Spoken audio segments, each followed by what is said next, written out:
নমস্কার বন্ধুরা, গায়ত্রী রান্নাঘরে সবাইকে স্বাগত জানিয়ে আরও একটা রেসিপি নিয়ে চলে এসেছি। সেটা হলো মাছের মাথা দিয়ে পুঁই শাক।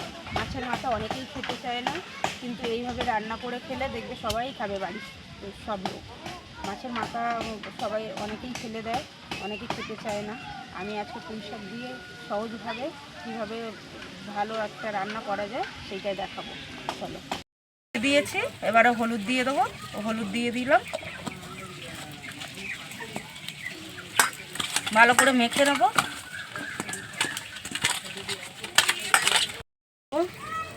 পরিমাণ মতন মাছের মাথাটা ভাজার জন্য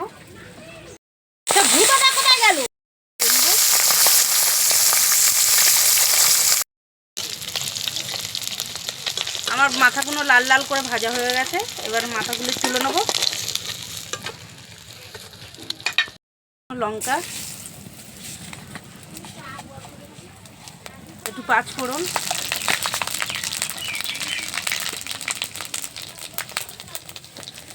দিয়ে আলুটা দিয়ে দিই।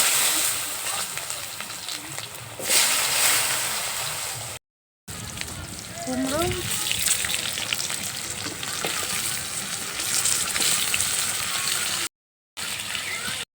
ভাজা ভাজা হয়ে গেছে।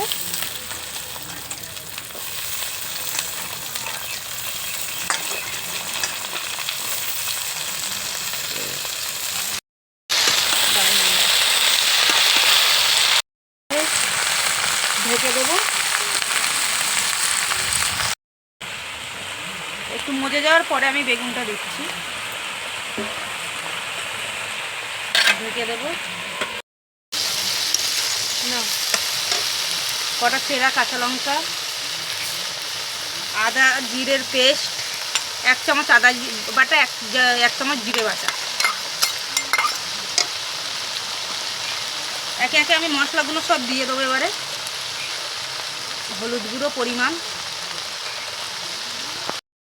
গুঁড়ো লঙ্কা,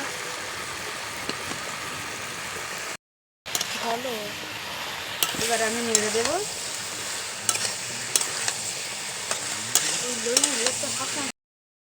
ভেজে রাখা মাছের মাথা,